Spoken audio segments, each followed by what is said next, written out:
obchodech už zase hrají ty melodie vánoční, už nás se vydírají pod Prahou tou komerční.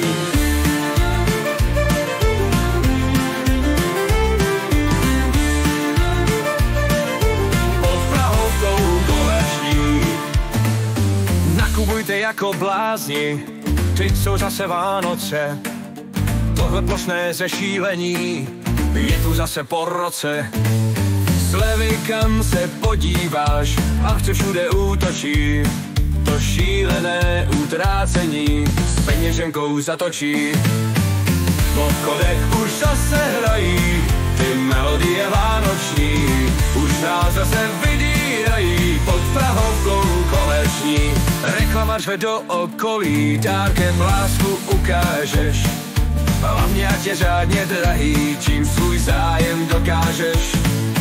Nenechme se omamovat, prachy lásku netvoří, lepší než to utrácení je, když srdce zahoří.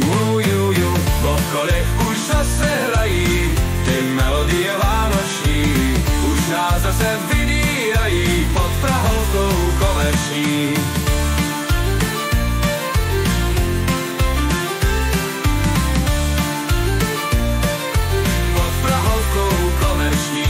Sejděte se pěkně v kruhu, nejenom tom rodinném, když to nejde, zavolejte, v tomto čase poklidném. Hezkou chvilku spolu mějte, s radostí si užívejte, užívej si blízkosti a buď dobrák od kosti. V obchodech už zase hrají ty melodie vánoční, už nás zase vydírají pod Prahovkou komerční. Vánoce jsou svátky klidu, vzpomeň na ty, co dřou bídu, co jsou někde o samotě, mají jen smutnou díru v botě. Užívejme si ty svátky beze stresu, bez úzkostí, hlavně si dej dobrý pozor, ať sníš rybu bez kostí. Hodně štěstí v novém roce, i splněné závazky, ať vám doma váha nelže a už žádné